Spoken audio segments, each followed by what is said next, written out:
श्री शिवाय नमस्तु। एकादशी कौन है, कहां से प्रगटी है? माया? नहीं, एकादशी है कौन? क्यों इसकी इतनी प्रधानता है, क्यों इसकी पुण्यता है? एकांत में रखा हुआ शिवलिंग, एकांत में रखे हुए शिव जी की पूजन 3 चीजें देती है। पहला, हमारी उम्र बढ़ाती है। दूसरा, बड़ी बीमारी शरीर में एकांत का शिवलिंग कभी नहीं आने देता। और तीसरा, हमारे जीवन में कभी वैभव की, सत्ता की और लक्ष्मी की कमी नहीं आने देता। ये एकांतेश्वर। ऐसा क्या है एकादशी में जो उसकी पुण्यता मानी जाए? कौन है ये जो भगवान नारायण तक एकादशी का व्रत करते हैं? सुभद्रा जी को भगवान जगन्नाथ ने, जगदीश ने एकादशी का व्रत कराया था। बद्रीनारायण भगवान को माता लक्ष्मी ने एकादशी का व्रत कराया था। क्यों?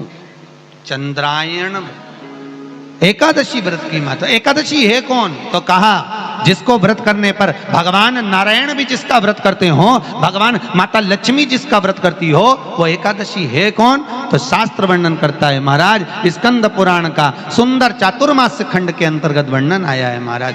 एक बार भगवान विष्णु आनंद में विराजमान थे। पद्मावती और माता लक्ष्मी दोनों उनके पास में विराजी हुई थी।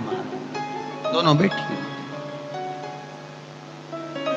भगवान लक्ष्मी और पद्मावती दोनों बैठी, एक सिर के पास, एक चरण के पास। कुछ समय बाद वहीं पर ब्रह्मदेव का आगमन हुआ और ब्रह्मा जी आगमन पाकर भगवान नारायण पद्मावती से लगकर उठे और उठकर लक्ष्मी की ओर झुके।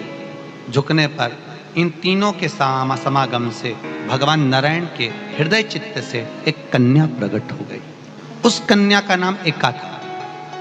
क्या नाम था? एका। अब 10 उसके गुण इतने प्रबल थे, वो 10 गुण उसके बड़े प्रबल थे कि वो एका जिसको निहारती थी उसको संपदावान बना देती थी। जिसको देख लेती थी उसके जीवन में वो आनंद की अनुभूतियां करा देती थी। एका जिस मार्ग से जाती थी उस मार्ग के द्वार खोल देती थी। एका का पुण्य इतना पुण्य। पद्मावती और लक्ष्मी ने कहा महाराज ये बेटी आपके द्वारा निर्मित हुई है, इसका कन्यादान करना चाहिए। हमारे यहाँ हिंदू धर्म में रीति है, जिस दिन कन्यादान करा जाता है उस दिन व्रत रखा जाता है। अब आजकल रखते कि नहीं रखते हो मालूम नहीं, और कन्यादान करते समय व्रत रखा जाता है। व्रत रखना, एका का कन्यादान करना है। भगवान बोले कन्यादान करें, किसको दें? एका किसको दी जाए? एका प्रदान किसको करी जाए? पुण्यता किसको दी जाए?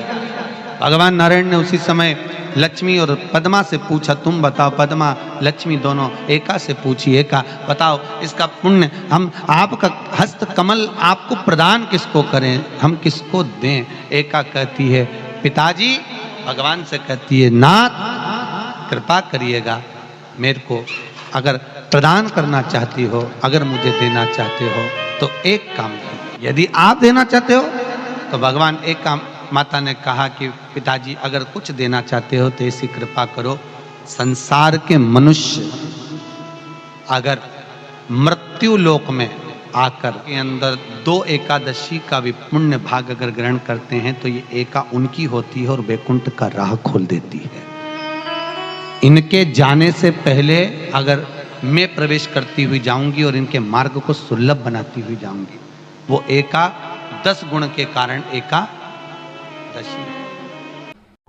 व्रत का सबसे पहला नियम, एकादशी व्रत का सबसे पहला नियम है कि आप जिस दिन व्रत करो उसके एक दिन पहले भक्ति का संचार इस हृदय में कर लो। भक्ति का संचार इस हृदय में कर लीजिए। जिस दिन आप व्रत करो, जैसे एकादशी का व्रत कर रहे हो तो दशमी के दिन शाम का समय जब आवे, रात्रि जब होने लगे, शाम का समय आवे और रात्रि का आप जब भोजन ग्रहण करो तो उस भोजन में कोई ऐसा पदार्थ ग्रहण मत करिए जिस पदार्थ के कारण आपकी एकादशी बिगड़ जाए। एकादशी का दूसरा नियम बहुत ध्यान से सुनिएगा।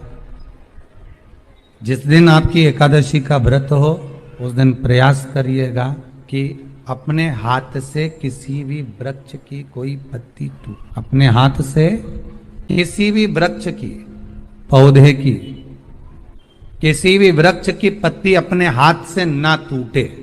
बहुत ध्यान दीजिएगा महाराज। एकादशी का ये दूसरा नियम है कि अपने हाथ से किसी पौधे की, किसी वृक्ष की, किसी डाली की कोई पत्ती ना टूटे, इसका प्रयास करिए। यहाँ पर तीसरे नंबर का जो, चौथे नंबर का जो उपाय बताया है, उपवास करने का जो नियम बताया, उसमें वर्णन किया एकादशी के दिन अगर आपका व्रत है तो आप भूलवश भी डब्बे में रखी हुई रोटी गाय को ना देते हुए कुछ थोड़ा सा फल, फलहार, कोई केला, कोई सेब, जो आप खाते हो, अंगूर, पपीता, जो आप ग्रहण कर रहे हो, उसका थोड़ा सा भाग आप गाय को प्रदान करो। आप गाय को दीजिए। रोटी ही दी है, डब्बे में से निकाल के ले गई, गाय आई है, रोटी देना, देव मना नहीं।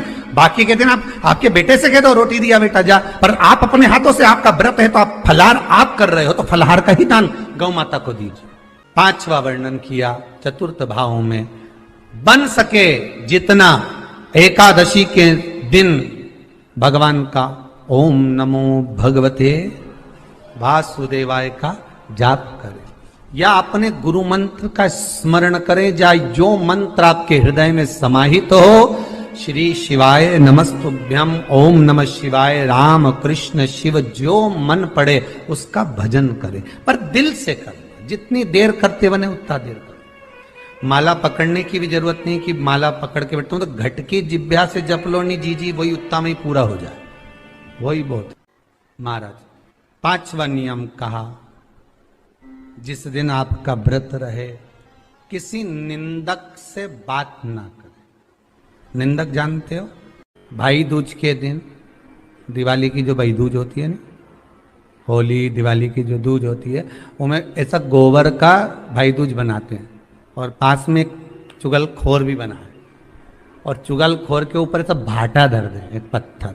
अब तुम्हारे उधर रखे कि नहीं रखे हमें नहीं मालूम रहे हो, जितने आस्था पे सुन रहे हो, पर हमारे इधर तो ऐसा रहता है, गोबर का भाई बहन बनाए और उसकी पूजन करे, उसके पास में एक गोबर का चुगल चोर भी बनाए, उसके ऊपर बांटा। कथा वर्णन कर रही है, निंदक से बात ना करे। मान लो किसी ने आकर आपको निंदा कर भी दी तो तुरंत सूर्य नारायण भगवान का दर्शन करें और 3 बार उनका दर्शन कर कर नेत्र बंद करें, तब जाकर वो निंदा जो अंदर गई है, अंदर पवित्रता प्रदान करेगी, तब जाकर एकादशी का व्रत लगेगा। पहले तो प्रयास करो, अगर जो निंदा करने आता है ना तो उसको उस दिन एकादशी वाले दिन दरवाजे पे लिख दो कि चुगल चोर। फिर कहा जीव की हत्या ना करे। अगला नियम है, अपने द्वारा जीव की हत्या ना हो, प्रयास करना, किसी को कष्ट ना हो। 18 नियम में से एक नियम और, प्रयास करिएगा एकादशी जब भी करें तो द्वादशी से जुड़ी हुई करें, दशमी से जुड़ी हुई एकादशी कम करें। जो वैष्णवों की एकादशी कौन सी होती है? जो एकादशी द्वादशी से जुड़ी हो, दशमी से नहीं। दशमी से जुड़ी हुई एकादशी व्रत कहलाती है और द्वादशी से जुड़ी हुई एकादशी पुण्य फल प्रदान कर कर वैष्णवों को भगवान के चरण में छोड़ आती है। इसलिए एकादशी द्वादशी से जुड़ी हुई होना चाहिए, वैष्णव एकादशी। फिर अगला वर्णन किया गया महाराज, शास्त्र कहता है, अगला वर्णन जो किया गया उसमें बताया, प्रयास करें जिस दिन एकादशी हो उस दिन घर में बुआरी झाड़ू आदि जो लगती है वो दूसरा लगा लें। क्यों? उसका वर्णन है, अगर आप बुआरी लगाएंगे, झाड़ू लगाएंगे, पोछा लगाएंगे तो हो सकता है कोई जीव आपके हाथ के द्वारा मर जाए। अब एक बार ये कथा हमने काशी में कह दी थी। क्या करोगे? सारे व्रतों में केवल एक व्रत ऐसा होता है एकादशी का जिसका उद्यापन पहली एकादशी पर भी कर सकते। सारे उद्यापन में केवल एक उद्यापन ऐसा होता है, सारे व्रतों में एक व्रत का उद्यापन ऐसा होता है, वो है एकादशी का। ये जरूरी नहीं कि 26 पूरी होगी तभी तुम करोगे, या तो पहली में ही कर लो या फिर 26 पूरी हो तब कर। पर उद्यापन अगर तुमको ऐसा लगे कि हाँ मैं अभी तो जीऊंगी हो, अभी तुम्हारा बाल भी धोला नहीं हुआ, तुमको ऐसा लगे तो अभी तो पहली पर करने से क्या फल मिलेगा? तो एकादशी की नियमावली कहती है, अगर मान लो आपने पहली एकादशी पर भी उद्यापन कर लिया, इसके बाद में जितनी एकादशी करोगे वो सारी तुम्हारे खाते में जुड़ती जाएगी। मतलब बैंक में खाता खोल लो, ठीक है, खाता खोल लिया, अब जितना कमाता जाओगा उसमें डालते जाओ, जितनी कमाई करके लाओगे उसमें जमा करते जाओ। एकादशी एक बार उद्यापन पहले में भी हो गया तो बाकी का पुण्य तुम्हारे खाते में, उसका पुण्य। एकादशी का उद्यापन बड़े महीने में माघ शुक्ल एकादशी के दिन, माघ का महीना हो, शुक्ल पक्ष की, जम के बोलिए एकादशी हो, प्रयास करना कि आप उद्यापन करें, भले 5, 10, 11, 12 जितनी एकादशी हो जाए, 26 हो जाए तो ज्यादा अच्छी है, नहीं तो आप करें तो माघ महीने की शुक्ल पक्ष की एकादशी के दिन आप उद्यापन करें। प्रयास करें बड़े महीने के अंतर्गत जो उद्यापन, हाँ चतुर्मास के अंतर्गत उद्यापन नहीं होता एकादशी का, बहुत ध्यान दीजिए हमारा। ये जो सावन भादो कुंवर कार्तिक जो 4 महीना होते हैं भगवान के शयन करने के, इसके अंतर्गत एकादशी का उद्यापन नहीं होता और इसके अंतर्गत उद्यापन करना भी नहीं चाहिए। एकादशी का उद्यापन माघ महीने की शुक्ल पक्ष की एकादशी के दिन आप बहुत प्रेम से आनंद के साथ करिए महाराज। परंतु एकादशी के उद्यापन में सबसे ज्यादा अगर कुछ जरूरी होता है तो 24 तरह का नैवेद्य जरूरी होता है। कितने तरह का? 24 तरह का नैवेद्य। अब आप कहोगे गुरुजी उद्यापन हम कर रहे हैं एकादशी का, तो उसमें तो फलहार का हमें नैवेद्य बनाना चाहिए। तो फिर ये पुराण के अंतर्गत स्कंद पुराण में ये चीज लिखी है कि एकादशी का जब उद्यापन करते हैं तो 24 तरह का नैवेद्य बनाकर सिद्ध करते हैं। 24 तरह का नैवेद्य जान रख लेना, का हलवा बना लो, खीर बना लो, पूड़ी बना लो, सब्जी बना लो, पकोड़ा बना लो, भजिया बना लो, ऐसे 24 तरह का नैवेद्य अलग अलग चाहिए। पर लोग क्या करते हैं, खोपरा पाक बनवा लेते हैं 1-2 किलो और 24 जगह रख देते हैं। 24 तरह का नैवेद्य रखा जाता। एकादशी के दिन भगवान का पूजन का पूरी तैयारी कर कर, मंडल आदि बनवाकर, विद्वान ब्राह्मण को बुलाकर, कर्मकांडी ब्राह्मण को बुलाकर जो भगवत सेवा में एकादशी का उद्यापन कराए, उन ब्राह्मण के चरणों को नमन कर कर, प्रणाम कर कर एकादशी का पूजन करवाइए और उस मंडल की पूजन कराकर हवन द्वादशी को कराइए। एकादशी को हवन नहीं, एकादशी के उद्यापन का जो हवन होता है वो द्वादशी को। सब बोलिए एक बार जमकर, श्री शिवाय नमस्तुभ्यम।